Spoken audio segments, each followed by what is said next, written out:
This year is my year. I'm gonna delete Instagram and focus on my goals. And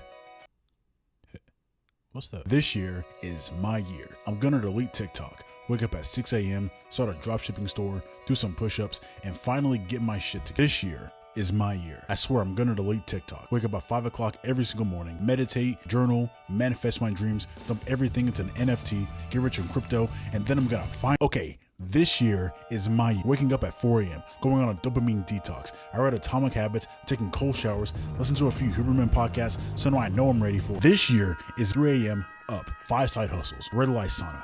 I still gotta delete TikTok. This is my winter arc. This year, I swear I'm actually locked. This year, wake up at midnight, straight into an icy lake, starting my personal brand, 10-mile run backwards, push-pull legs Arnold split, deleting my entire phone. No friends, no distractions, 4 years of monk mode. I will locking in. A term that mainly Gen Z has been making popular recently, which can be summed up as just getting serious, to lock your attention onto a single thing. And that thing can be less serious stuff, like playing a video game or trying not to laugh at something serious. But I want to lock in, focus, get it, never mind, on the more serious side. That when someone says they're going to lock in, it means to really get your shit together and focus on whatever thing you want to achieve, which is typically a big goal that we have for ourselves. Usually referring to things like going to the gym or studying or something related to money, whatever. And on its own, there's absolutely nothing wrong with this at all. Locking in is necessary for doing anything worthwhile. But the problem with locking in is that it's only useful if you actually do it. But barely anyone does. We've all had that 2 a.m. motivation when we wake up and just start pacing in our rooms. When we saw a video of someone our age making $150,000 a month and they buy their parents a new house with a Rolls Royce. So we start planning on becoming a millionaire in 6 months. We start researching and watching videos. Maybe go do a couple of push-ups and squats. We delete TikTok and Instagram from our phones. Maybe even pull out a journal and write down some plans about something. And we swear we're gonna go to the gym tomorrow. And then we go to bed, wake up, re-download TikTok the next day, and just repeat the cycle over and over and over again. And like, it sounds kind of funny because we all kind of been through it, but in all seriousness, it's insanity. It's demoralizing. It gets beyond frustrating when time keeps passing, but for some reason, we're not where we want to be in our lives. When we're not even on the path, when you haven't locked in like you swore you were gonna do, and now it's 2025 and you're in the same spot you had been for over half a decade, when it's your literal 40th attempt saying you're gonna do something and you don't even believe or trust yourself anymore. Like, it's not even sadness or anger, it's just numbness. But why exactly does that happen? Like, why is it so difficult to do the things we swear we want to do, yet it's so easy to do the things that we know won't help us long term? And it's not even like we don't want these things or don't even know how to get them. Because if you have an internet connection, which you have to be for watching this video, you can easily figure out exactly how to get exactly what you want out of life. Hundreds of millions of people have that ability, but then why can't people do it?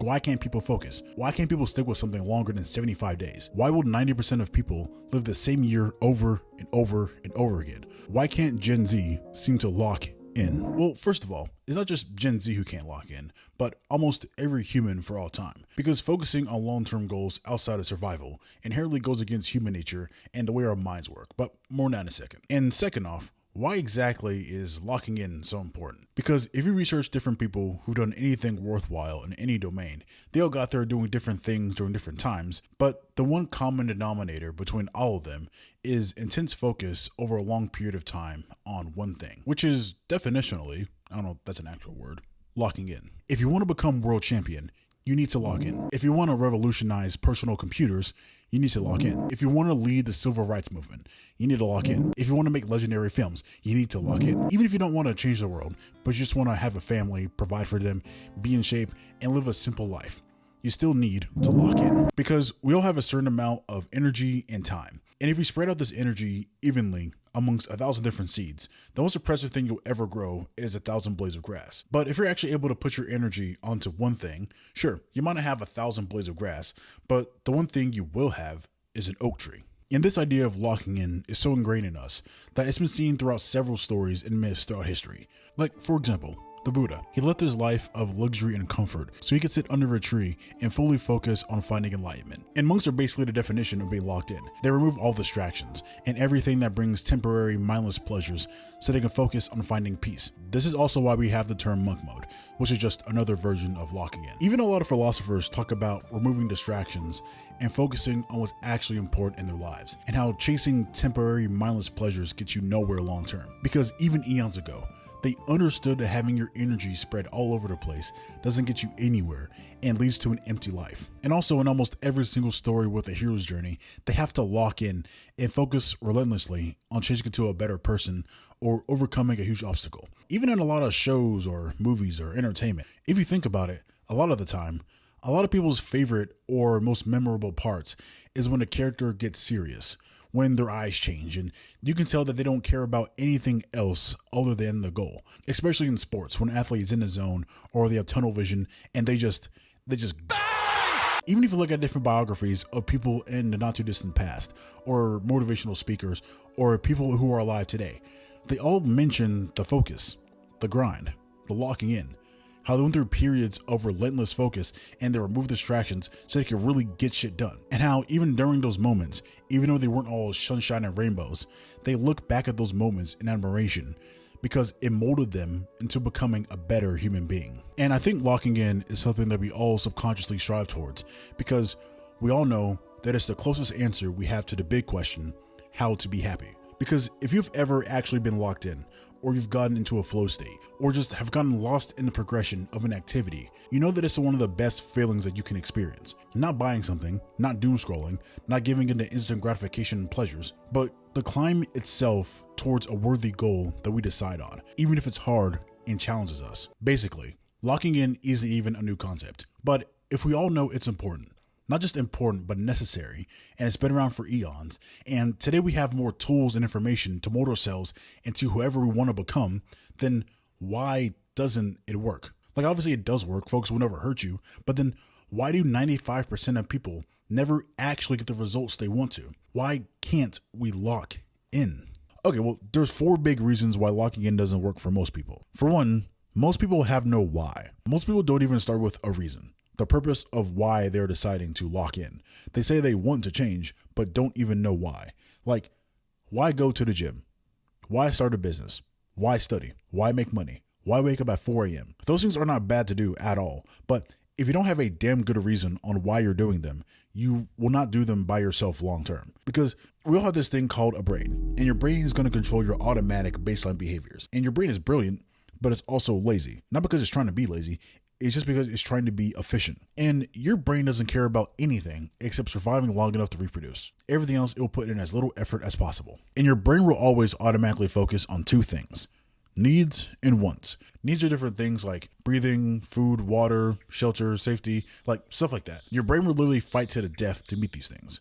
Like, literally, it will put your life at risk and put you in danger until those needs are covered. This is why I usually see people doing extreme things during life or death situations, because your brain is no longer messing around. This thing needs to get done. And then there are wants, things that don't need to happen, but your brain still wants them. I like to think about these things as pleasures, dopamine, and comfort. But because it's efficient, it's always going to go towards the lowest hanging wants first. Pleasures that are the easiest and fastest to get. So unless you actively try to fight it via awareness or willpower or discipline, whatever, your brain is just going to do whatever it can to keep you alive and then chase short-term pleasures until you die. Just try it for a day. Just let your brain make all the automatic decisions. You're probably going to do nothing the entire day except just sit there and survive and just give into instant gratification activities and just be lazy. Anyways, the reason it's so hard to focus on boring things, especially long-term, is because our brain is fighting us the entire time because it doesn't understand why we're trying to force it to do something it doesn't need to do, because it doesn't care about your goals. The things we want to achieve are not needs. And if it's not a need, your brain will default to going towards easier wants. Like, you don't need to get in shape. You want to. You don't need to start a business. You want to. You don't need to do a lot of things because the world can handle all of that for you. And the stuff you want out of life will make you feel good eventually, but the path to getting there is long and boring, uncomfortable, and risky. And your brain hates those things, especially when it can feel good instantly all the time. So unless it's truly important to you and your brain, you will inevitably fold. Think back to whenever you're working on anything, automatically, probably several times, your brain will ask you, why? And if you don't have a good answer to that question, your brain will just slowly turn off. But then imagine those times whenever you had a good why for something. It feels like you have almost this unlimited restless energy. Like, have you ever had a day in which you had something huge planned for the next day and you were able to wake up at like 4 or 5 o'clock in the morning with almost zero effort? Almost like your brain automatically woke you up. It's because you were actually excited to get up because you had a strong reason why to get up. Versus the days whenever you hype yourself up with some empty promises, you don't plan anything, you don't have a why, you just saw someone else doing it, and now that 5 o'clock alarm goes off, and there's gonna be a 90% chance you're gonna hit snooze and go right back to bed. And it is kind of corny, but it's that quote where it's like, any why can be any how. Because if you have a strong enough why, you will do it. And the reason why can be good or bad.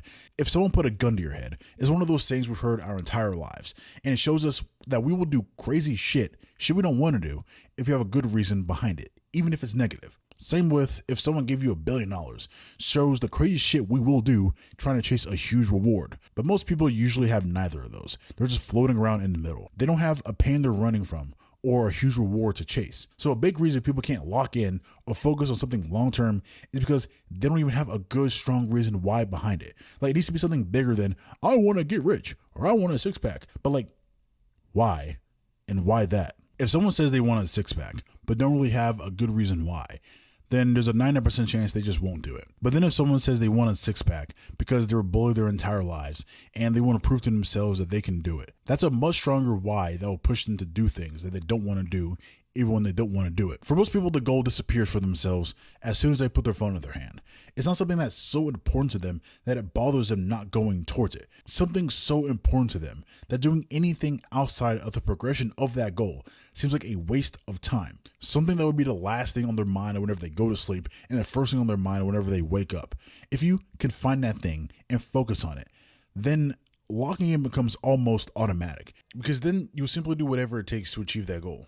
But most people never have a bigger reason other than, voice on the internet told me to take cold showers, and then are surprised whenever they can't keep it up. 2, most people have extreme short-term thinking and low attention spans. Most people see locking in as a quick sprint, not even a 100-meter sprint, more like a 40-yard or a 20-yard dash, when it's actually an ultra marathon that never really truly ends. If you are trying to reach a goal that takes years, a few weeks of effort isn't going to do anything, no matter how much effort you put in. Most of the goals we have for ourselves are pretty big, highly variable, and don't have a clear path. And it's probably going to take hours and days and months, maybe even years of trying before any results begin to show. You have to front load so much effort before you'll be rewarded on any of that effort. And the modern world has trained us at every step to expect everything to be instant and comfortable. And this combined with our highly efficient, lazy ass brains make being instantly, comfortably numb addicting. I've already talked about it a lot in this video, but social media, especially short form content, has fucked our attention spans to the point that focusing on long-term projects becomes damn near impossible. Like, we've been taught that if the reward doesn't come in 10 seconds or less, we can just swipe and find something else that will satisfy us. Even outside the screen, the world is full of comfort and convenience, and basically anything you need for survival can be yours faster than any point in the history of ever, and just continues to get even faster and faster. And this is fine when it comes to general comfort and quality of life, but it does skew our perception of other things. And this is very, very noticeable whenever we remove all of our phones and distractions and we try to focus on something that takes longer than 10 minutes. Because like, you can't put the grind in 2x speed. There is no skip button. There is no real life montage when it fast forwards a month in 3 seconds. If things get boring and hard, which they will, you can't just swipe to a better moment. And since most people expect to become a millionaire in 2 weeks by opening a dropshipping store and reading 25 pages of Atomic Habits, like, it's no wonder why a lot of people fail, because they didn't do the right things long enough. I remember whenever I was 12 or 13 years old, I wanted to get abs. So I did some research on YouTube and I found one of those 6-minute ab workout videos. And I did what it said, but I got really mad at the very end because it said I had to repeat everything I just did 4 times. And I thought I got scammed, but I didn't realize until I got older that it's repetition over time that builds results. Because like, the video wasn't lying. Like, if I would have done what the video said, I would have gotten abs, but it wouldn't just take 1 set, but maybe like 600 total sets over the course of months before I started to see a really huge difference. But I didn't know at the time that if you just do the simple things, the things we try to avoid over a long period of time, that's what builds results. Anyways, we are in a constant search for a shortcut, the easy way out. But today, since we have so much access to the internet and information, we can stay constantly trapped looking for the next shortcut instead of just doing the things we know we need to do. We will waste more time looking for that shortcut rather than just doing the actions we know we should be doing. But that doesn't sound cool. That's why whenever you hear about it, whenever you hear about someone locking in, it's usually for like 75 days or for 6 months. But if you really think about that, like it doesn't exist. Like, yes, time exists, but 6 months doesn't really mean anything, because now is the only moment that you exist, and it just comes down to what you're actually doing now in this moment. Because what happens after 6 months? If you can actually pull through the actions, like, does it stop? Are you finally done? There is no point in which you're going to reach the point in which is like, oh shit, I finally did it. Now I can chill and do nothing, because the next day will always come. So in a real way, there really is no true finish line. This is usually why trying to do something unsustainable will never work. Whenever people say they're going to lock in, they're not trying to do something long term. It's just a quick burst. A quick burst might work for specific situations, like cramming for a test, or, might help once or twice. But those who make it don't do quick bursts. They just do. Sprinting won't get you to the end when the road wraps around the entire earth. Like, I'll use David Goggins as an example. He runs a lot, as we all know. But usually if you watch him run, especially in the middle of those like 100-mile long races, he is not sprinting. He's not hauling ass. He's keeping a pace that he can constantly maintain over the course of the entire race, which might only be around like 4 or 5 miles per hour, not a 15, 20 mile per hour sprint, because he knows that if he does do that quick burst that we all try to do, he will fail. Because if you know before you even lock in that you're not going to focus on it long term, you might as well not even start. Because it's easy to get hyped and do the right things for a day or two, but what about day 67, month 14? Like, is it something you can do until the end, until you actually reach your goal? It's better to put in 30% effort for a year than 110% effort for 2 weeks. 3, it's a performative mindset. Like most things, people like to declare shit before doing shit because it makes them feel like they did something. Like, it feels good to say, I'm locked in, or to post about it, or to say that you're going to go ghost on your Instagram story. But doing all that doesn't mean anything happened in real life. It doesn't mean you're any closer to your goals. It can be the first step, but if it's not followed up by action, it doesn't matter. For most, locking in is just another feel-good statement. Most people care more about how others perceive them than their perception of themselves. And once again, this is a human brain thing. Like, we are social creatures and we care about what other people think about us, but sometimes we focus way too much on how we appear to be doing versus what we are actually doing. And whenever we tell the world that we're locked in and people celebrate us and hype us up, our brains make us feel like we did something, even though we didn't do anything. That's why it feels good to post stuff instead of actually doing stuff, to make plans and journaling instead of actually doing what you wrote down, to do the little weird habits like cold showers or meditation or reading some popular self-help book. Why it feels good to watch someone else be productive even though we haven't done anything. Just because you see someone else waking up at 5 o'clock in the morning doesn't mean you waking up at 11 a.m. is the same thing. It's so easy to trick yourself because you feel inspired. You feel like you've been to the gym. You feel like you bought the Ferrari. But if you zoomed out and you watch yourself in third person, all you did was sit there and just consume content for an hour. Now, a little asterisk. I think content like this is fine to consume if you're taking action alongside it and it's just helping you keep the fire hot. If you're going to be on social media for hours every single day or listening to podcasts, whatever, it is better to be consuming a bunch of self-improvement stuff rather than brain rot. But for most people, they're not even using it as a supplement. They're tricking their mind into thinking that that alone is actual progress. It's all performative. Like, people say cool things like, I want to become a millionaire, but they don't even pick up a book.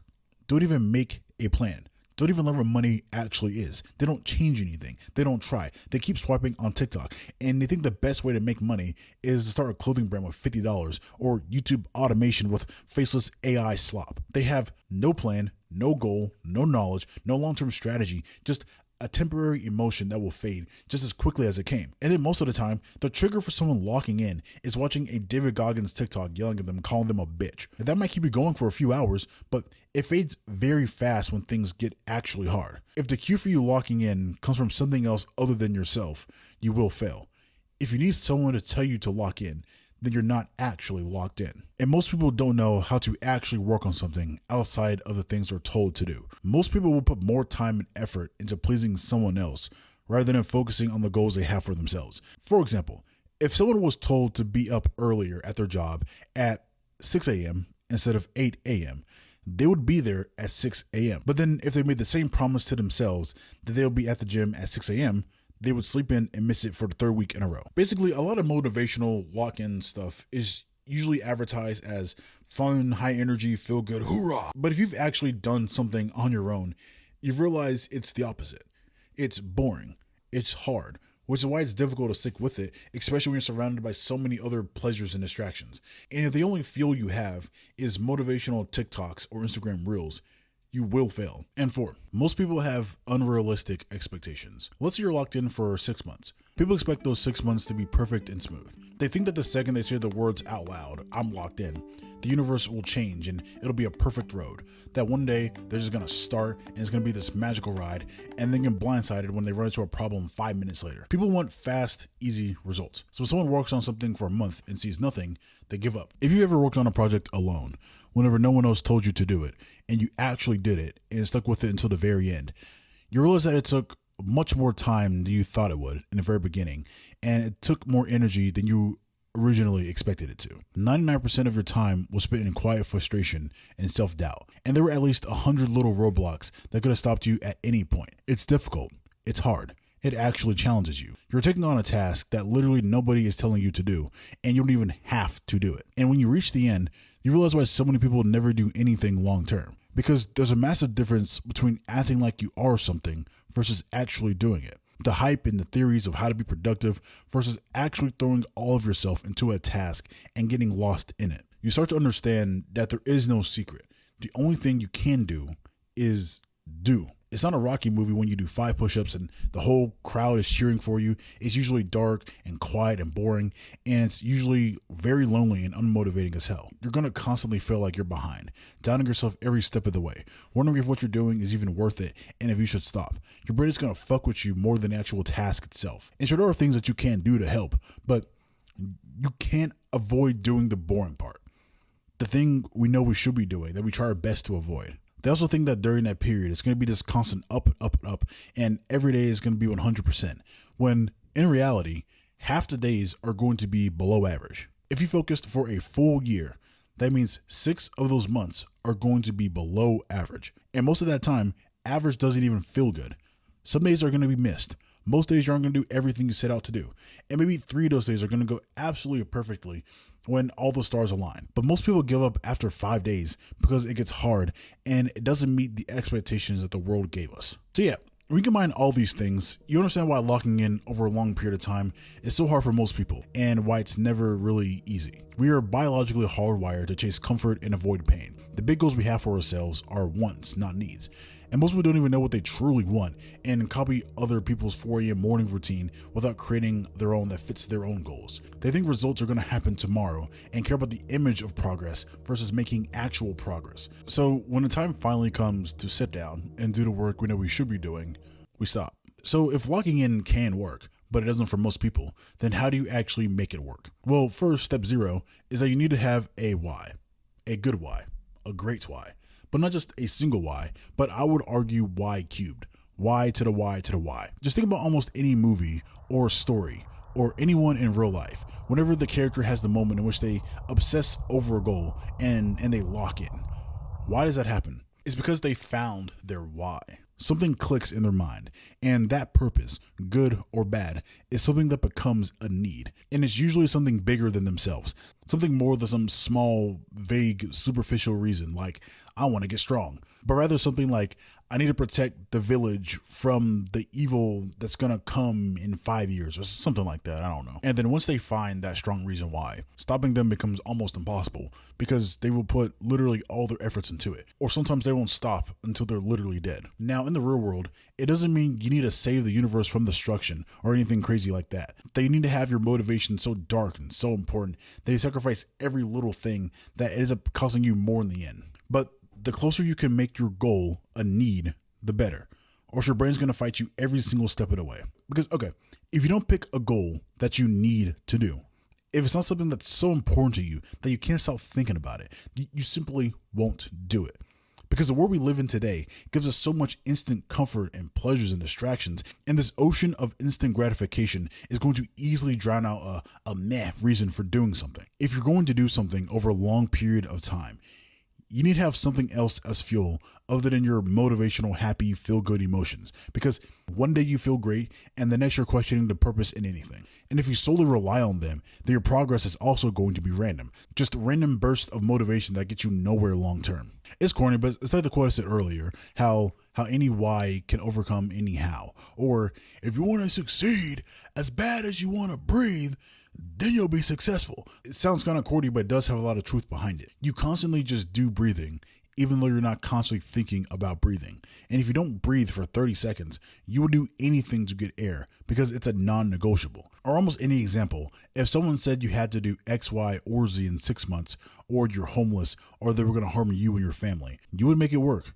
because there's a strong reason there. But like we said before, for most people, there aren't really any real consequences for not achieving your goal. But if you don't set up any consequences, either in real life or mentally, if you know that whether or not you achieve your goals, nothing's going to happen to you, it's basically never going to happen because you're going to default to comfort. Anyways, it has to be a strong why. Without that, nothing matters. Then once you have something that you actually care about, remove everything that is not the goal. Once you have a good why, your brain is still going to fuck with you. It's still going to want to go towards the easier ones, even if the one that you have is massive and will bring you fulfillment and pleasure. You have to remove the short-term instant gratification activities, either your phone or other distractions like TV, sports, video games, other people, etc. The things we know we shouldn't be doing. Now, I'm not saying you got to go extreme and never, ever, ever do anything ever again, but the more you remove these things, the easier it will be for your brain to focus on the things you truly care about. Then once you have all that down, actually do it. Actually take the actions.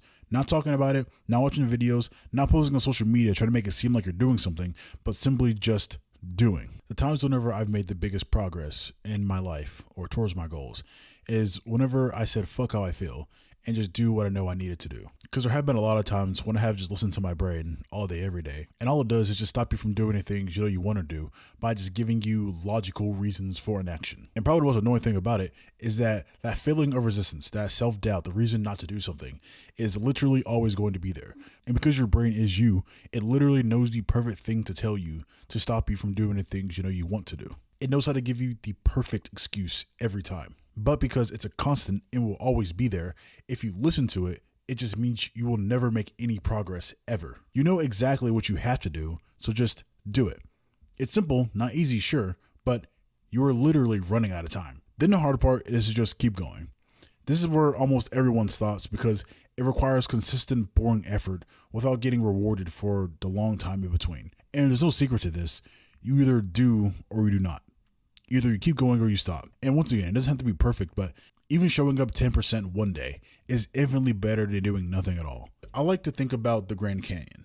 To get that massive canyon, you need consistency.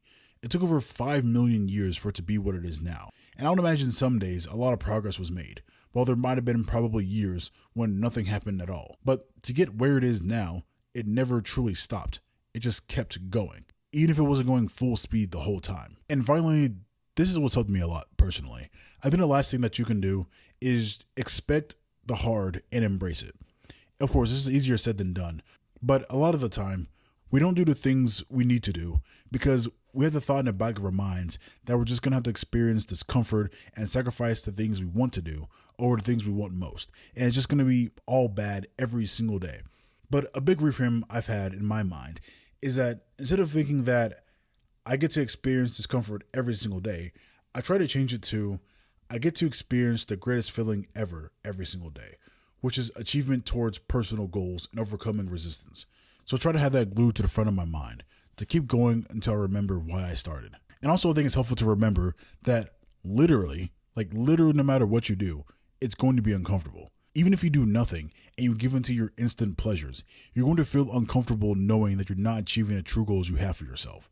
And if discomfort is going to exist no matter what, then you might as well get something from it. Once you start making actual progress towards the goals that you set for yourself through the actions that you're taking and you're overcoming self-doubt and just pushing through resistance, it is by far one of the best feelings ever. But you have to go past that little dip before you see results. But once you get over that hill, it becomes so much easier. Like, it doesn't become easy, but easier. But at the end, you're going to be so damn proud of yourself and remember why you started to begin with. That's it. Bye.